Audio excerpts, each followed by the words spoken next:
And that's what we know the explorers and monarchs and everyone involved in colonization was doing. They were truly living la vida loca. In other words, living the crazy life, living the fast life.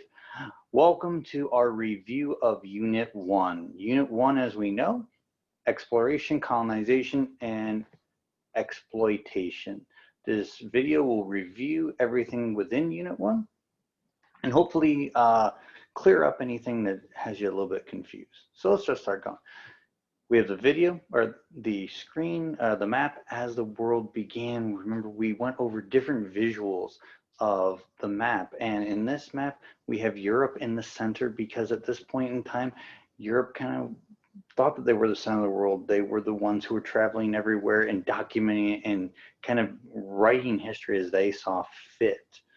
Okay, and we're going to look at Europe as the center of the world as we do our discussions and learning this year. So Europeans began to explore and colonize for numerous reasons. As we know, economic gain being number one, almighty dollars, mercantilism, where a nation is going to get its power from resources and wealth, and the monarchs want that power. As it goes down to number three, the rivalries to compete against each other. We know that new markets, resources, riches came from exploration, and every nation, every European nation was looking for more profit. Religious reasons, we know that in countries like France, Spain, and England, they had what were known as established churches back then, and those established churches was the official religion of a country. You had to follow that religion.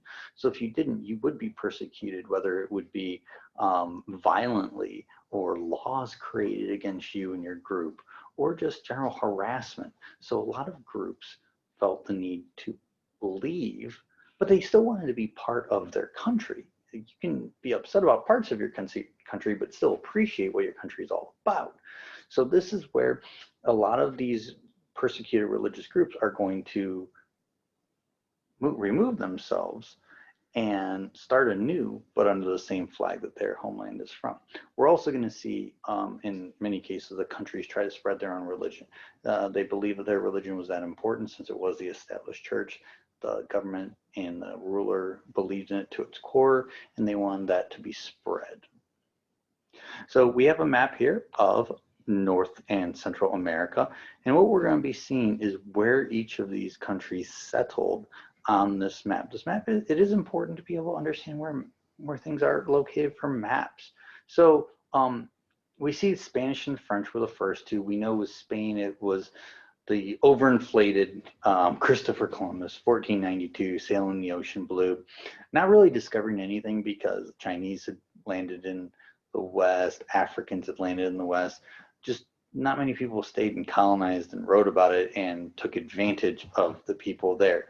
We also know that American Indian civilizations had been here for thousands of years, who were actually having civilizations that were greater than many over in Europe, more successful, more organized. So this discovery didn't really mean much. But as you see, we've got the locations on there of where they settled them. I'll go back, and we see the French in this green area, the Spanish, and it just so happens to be the gold, the shiny, what we talked about. And think about like Florida, Mexico, okay, the Caribbean islands with Cuba. They are Spanish sounding names. Use that to your advantage if you're doubting yourself as to what you remember. So we know that the Spanish were able to conquer Native American tribes. We'll get into that more. It was all about the gold and silver. And that had already been like mined and discovered by the Native Americans. It was just the Spanish were able to conquer them due to a lot of the reasons listed over here, with the diseases and overtaking because of weapons and things like that. The French, we know, were much different than the Spanish. I'm sure there were some conflicts between the French and Native American tribes, but not many, because they didn't permanently settle here. They were just trying to make a profit off of the fur. Much colder in the north, wooded areas, very different climate than in Central America with the Spanish. So the French are going to be able to take advantage of that and really profit well. So what made the Spanish so successful? And if you remember, this was when I wore the conquistador outfit, the one that made me look like the Tin Man from Wizard of Oz. Wait, I'm old. You don't know what Wizard of Oz is. Just think of Dorothy. Ruby Red Slippers? Anybody? Didn't think so. Okay, so back on track. What made the Spanish successful were 4 reasons. The religious factor. Now, the Native Americans weren't stupid. They realized real fast that the Spanish were not gods because of their actions. But originally, some of the mannerisms, the language, the armor, the height, the horses, all did distract some Native Americans into thinking that the Spanish were gods. We talked about the bow and arrow versus the thunder stick, the superior technology. Now, that's not going to wipe out too many more people at once, but this is going to make it more effective in conquering tribes. Probably the biggest one is disease. We know that the Native Americans were not immune to diseases that Europeans had, especially the Spanish. So the Spanish used it as a biological weapon. Like we said, you might have a Spanish soldier who died, you'd catapult the body into the area of like a civilization like the Aztecs. And this would, just through spreading of the disease naturally, wipe out or weaken a huge amount of people within the civilization. And it made it easier for the Spanish to conquer them. We also saw the conquered tribes. So these big groups like the Aztecs, the Mayas, the Incas, they became big civilizations because they conquered others. Just like with the Roman Empire in 7th grade, Rome became so vast because they conquered everybody. So what was happening in Rome was happening in the Western Hemisphere. That's why we say, like, people look at the West and American Indians and go, oh, there was nothing over here. There was major, important civilizations. They were just unfortunately destroyed once Europeans arrived, and that's why we don't look at them as important. These conquered tribes were critical in helping the Europeans win, because if you can now help the Europeans get back at the people that conquered you, you're probably going to help them out. So within this concept of colonization, obviously, is mercantilism, where these homelands created these colonies to benefit them. The colonies were only allowed to trade with the homeland. It was totally profiting the homeland. You couldn't trade with another country to make more money. All the resources needed to go back to the homeland. It was a one-sided deal. And we know that this is where, when you look at the bottom of the European view and the colonial view, for European monarchs, this makes a lot of sense. They're taking a lot of the risk. They're protecting the colonies. They're protecting the ships coming over in the first place. But if you're the person in the colony, you've also risked a little bit. You've come over to the New World. Yeah, you want to benefit your king, but your king's 3,000 miles away. Your king is probably never going to come here. So you're kind of like, I just want to do what I want to do, and I'll make the most profit I can for me. You knew that you were still part of the homeland, but you were so disconnected. Just let's worry about what benefits me. Mercantilism continued with the Columbian Exchange. And we know that this exchange, this is where Columbus gets probably a little bit too much credit with his name being attached to it. But we see this transition of goods that the West had never seen before, that Europe brings, and because of the climate, they're able to cultivate it better. Or things like livestock or the diseases. Going to the East, resources that they had not seen in Europe before, with Big ones being like chocolate or tobacco, or even some chilies and chili peppers, corn, as you can see on there. This is going to be a massive exchange of goods, and it's not so much as that it was directly traded for. It was that because of this beginning of this trade route, kind of like how the Silk Road brought Europe and Asia together. Now we're going to see across the ocean these two continents really coming together and distributing goods that had never been seen before. With a massive trade system comes slavery. And we know that slavery in the Americas was different than any other kind of slavery. It became race-based. American Indians were enslaved because of their skin color, wiped out, disease, lack of immunity, war with groups like the Spanish, or in some cases conflict with the English, labor on plantations in the Spanish colonies. And because of this, started using the Spanish and other countries. One group we didn't talk about, Portugal, actually had the most slaves from Africa, because once we have American Indians in those locations die out or get reduced to such a low number, Europeans needed another free labor source. So what they did is they used religion, they used their previous trade and expansion to look at Africa and see a group of people that had a skill set that was used to farming, used to the weather conditions, had already been exposed to European diseases as Europe went along the outer coast of Africa. So all of the quote unquote problems with having American Indians as slaves were not problems with Africans. Africans were brought to the New World as part of the transatlantic slave trade, or triangle trade. As you can see on the bottom of the triangle, we have this middle passage where slaves are, first off, the first part of their passage is being captured in Africa. On the second part of the journey, the slaves are being brought to the New World, and you might remember from the TED Ed video about how they were chained together and huddled down below, not feeded necessarily as much, forced to dance to keep up their muscle structure so they'd be ready to work when they got over. The final part of the passage is being sold into slavery in the Americas. The northern part, or the top part of the triangle, is the natural resources that were in the Americas that were sent to England as part of mercantilism. Most of these, the profit came from the fact that there was a poor climate in Europe and they could not produce it.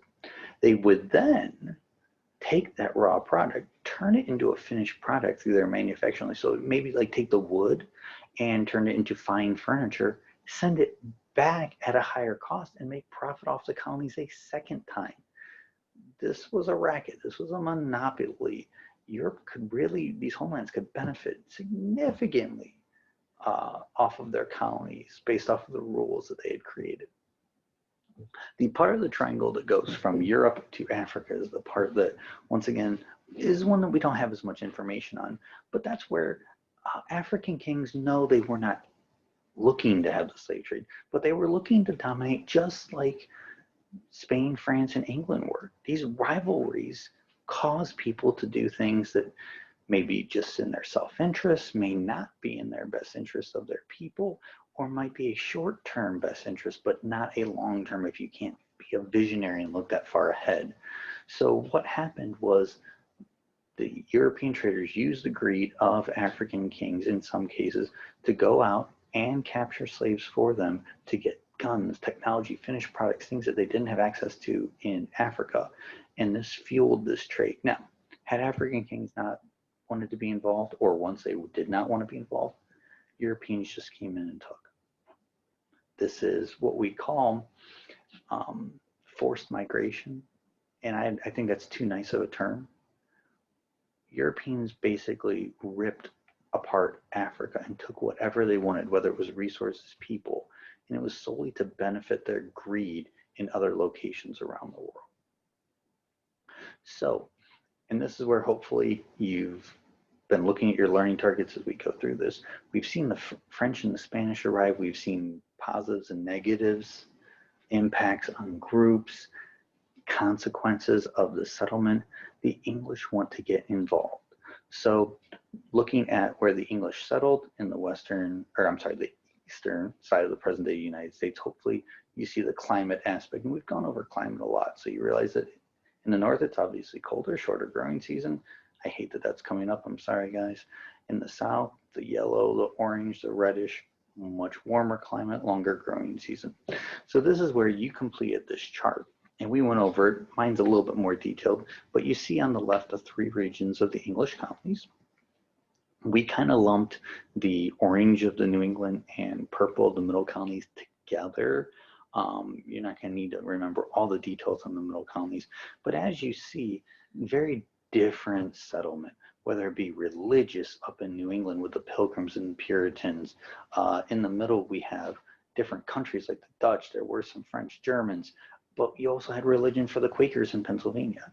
In the South, you have religious freedom in Maryland with Catholicism, but you have a high emphasis on trade through Virginia, North Carolina, South Carolina, making profit off of natural resources and sending it back to England. Georgia, founded as a location for debtors in England to come over and work off their debt, and also as a buffer or bumper necessarily to be the first line of defense against any Spanish invasion from Florida if they were looking to take over things. As you can see from this chart, it focuses on the economic activities, with the South being really focused on agriculture because of the weather, and the North because of their poor climate and short growing season, focusing on what else can we do with our environment? Let's fish, let's become master tradesmen with shipbuilding, and let's take to advantage what we have, go down to the south, get their resources, and send it over to England. So we just kind of went over this, the different religious settlements, and there were many, many more, but these were the big groups. And as you see, this was a lot of different groups. This wasn't like how the established church was just spread with France or Spain with Catholicism. This was the king able to get out groups that he did not want in England. And he didn't necessarily care what they did over in the colonies as long as they still made him a profit. Trade, we just kind of went over that. Here's some of the more specific items, especially the cash crops of the plantation system in the South with sugarcane, tobacco, indigo, rice. We have to include cotton. Cotton is not developed as much at the beginning of English settlement, but will become a backbone crop of the development of the United States. I think without cotton, we would not have become as strong of a nation as we became. Cotton also is going to destroy our nation, but we'll save that for another day. Government, we went over a lot of this. We know that England we had the king and parliament controlling all of the colonies. You sailed under the British flag, but you are 3,000 miles away. So over in each colony, we had the colonial legislatures, the representative democracy, in these spread out areas or in small areas. They worked with colonial governors, many times appointed by the king, to keep everybody under control. You also had examples of self-government because these big colonial legislatures didn't get set up right away. Everybody had to figure out rules to make the colony orderly and successful.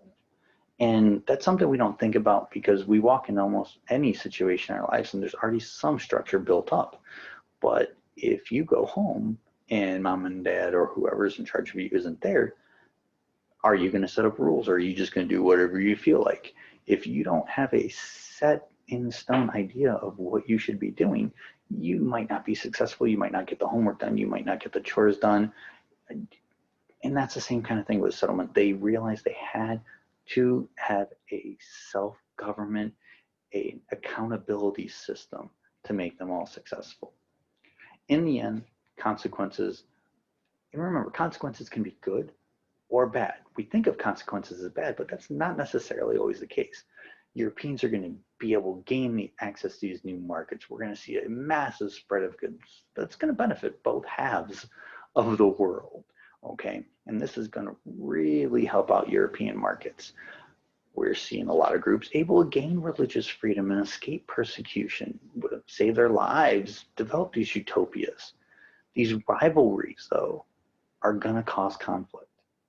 And we've seen that already, but when you take these countries that had been fighting in Europe for years. You take the same groups, you put them 3,000 miles away without the kings.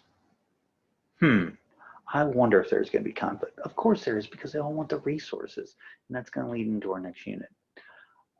Obviously, the colonies are going to get sick and tired of being controlled by someone, especially when you're 3,000 miles away. And we see the negative impact, tremendously negative impact on American Indians and Africans due to skin color-based racism, death because of disease, loss of land, and the forced migration with Africans. So we see a lot of positives and negatives. European colonization shaped everything.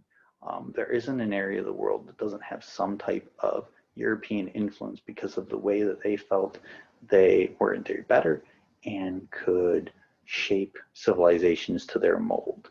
And we're going to see that with the English style of government and thinking as we go through the rest of the year. Hope it helped.